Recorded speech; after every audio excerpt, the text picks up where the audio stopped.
ایک مرتبہ کا ذکر ہے کہ کسی گاؤں میں سلمان نامی لڑکا رہتا تھا۔ اس کی ماں بیمار رہتی تھی اور اکثر انڈا کھانے کی فرمائش کرتی رہتی تھی، مگر کچھ دنوں سے گاؤں کی کسی بھی دکان سے انڈے نہیں مل رہے تھے۔ تو پتہ چلا کہ مرغیوں میں کوئی ایسی بیماری پھیل گئی ہے جس کی وجہ سے انڈوں کا فقدان ہو گیا ہے۔ سلمان واپس اپنے گھر آ کر اپنی ماں کو بتاتا ہے کہ اس کی ماں اگلے گاؤں میں جانے کا کہتی ہے۔ تو وہ جا رہا ہوتا ہے کہ اس کا ایک دوست راستے میں مل جاتا ہے اور بتاتا ہے کہ انڈے یہاں سے بھی بہت مشکل سے ملیں گے۔ ہاں، مگر ایک گھر ہے جس میں انڈے مل سکتے ہیں، دوسری گلی میں کالو بھائی کا گھر ہے، وہ تمہیں انڈا دے دے گا۔ سلمان وہاں چلا جاتا ہے اور کہتا ہے کہ مجھے انڈے دے دو۔ تو کالو کو بھی پتہ چل جاتا ہے کہ پورے ملک میں انڈوں کا فقدان ہے، لہٰذا وہ انڈا مہنگا کر کے بیچنا چاہ رہا ہوتا ہے، کیونکہ سلمان تو پہلے انڈا 10 روپے کا لے رہا ہوتا ہے، مگر کالو بھائی نے 200 روپے ایک انڈے کے مانگ لیے۔ تو سلمان حیران پریشان، پھر آخر تھک ہار کر سلمان نے 1400 روپے کالو بھائی کو دے دیے کہ روزانہ ایک انڈا لے گا۔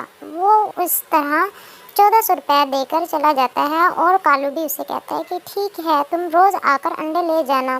اگلے روز جب وہ کالو کے پاس آتا ہے تو کالو اس بات سے مکر جاتا ہے کہ اس نے کوئی پیسے نہیں لیے، کیونکہ اعلان ہو جاتا ہے کہ ایک انڈا 500 روپے کا ہو گیا ہے۔ تو کالو نے فیکٹری جو انڈوں والی ہوتی ہے اس میں چلا جاتا ہے اور وہاں کے مینیجر سے بات کر کے ایڈوانس میں 2 لاکھ روپے لے لیتا ہے۔ اب ادھر سلمان اپنی عقل مندی پہ خوش تھا کہ اس نے اچھا کیا، 200 کے حساب سے پیسے دے دیے ایڈوانس میں ہی، اور انڈا روز ملے گا۔ اگلے دن جب سلمان کالو کے گھر آیا تو کالو نے ڈرا دھمکا کر واپس بھیج دیا کہ کوئی پیسے نہیں، کوئی 1400 روپے نہیں۔ وہ بیچارہ محلے کے آدمیوں کو لے کر اس کے پاس آتا ہے، لیکن وہ بات سننے کو تیار ہی نہیں ہوتا اور کہتا ہے اب تو انڈا 500 کا ایک ہے، چلو بھاگ جاؤ، اب کوئی پیسے نہیں، کوئی انڈا نہیں۔ سلمان بیچارہ روتا ہوا واپس آ رہا ہوتا ہے کہ کالو کی مرغی ایک درخت کے نیچے روز ایک انڈا دیتی تھی، اب بھی وہ وہیں بیٹھی ہوتی ہے کہ سلمان وہاں پہنچ کر کہتا ہے کہ 1400 میں اس کی مرغی رکھ لیتا ہوں۔